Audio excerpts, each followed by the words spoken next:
India is an extremely reasonably priced country. However, if you're traveling or staying here for a long time, what you might notice is it can be expensive to get money here. Now, behind me is the ATM, and that's one of the easiest ways, and you get the best rate on your money. However, when I first came to India, I was paying $12.50 every time I took out $150 out of the ATM.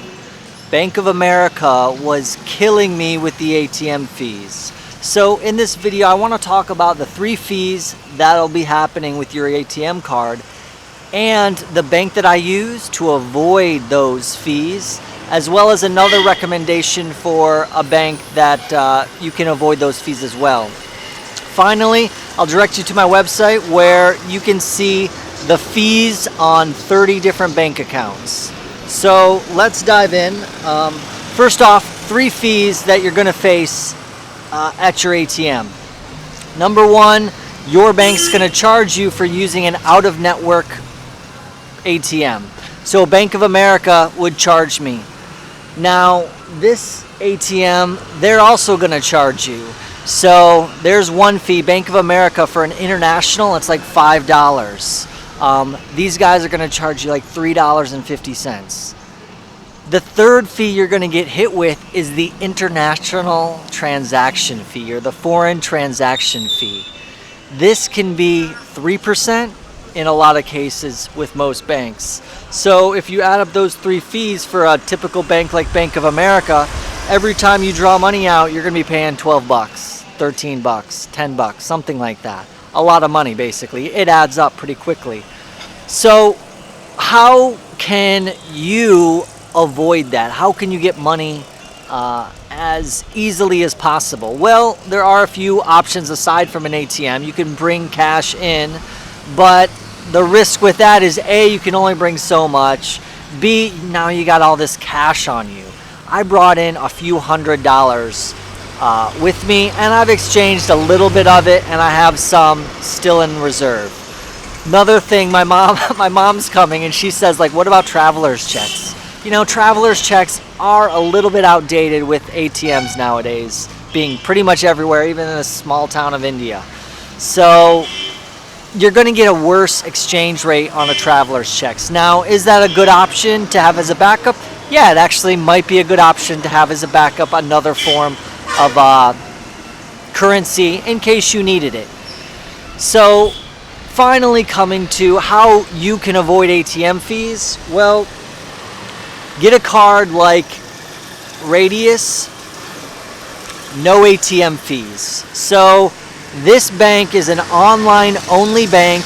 They have no actual places. However, if you're in the States, they actually have a lot of ATMs you can go to that are in their network. Even internationally though, I will pay no ATM fees. They're not going to charge me. They're also going to reimburse me the $3 this ATM would charge me. So that gets me out of 2 of the fees. Now, what Radius doesn't do, they do charge a 1% foreign transaction fee. So if I take out $150, I'm paying $1.50 for a ATM use, which, you know, in the big scheme of things, seems pretty good. Now, if you want another option, there is another option where there's no ATM fees or international transaction fee. Let me just get my phone here. Hold on a second. Okay, so 1 second. Okay, so if you can see this, we're talking Charles Schwab investor checking account. Highly rated. You can learn about them online. No ATM fees from them.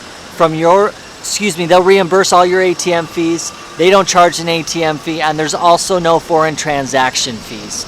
So that would be another great option, even better than the one I use.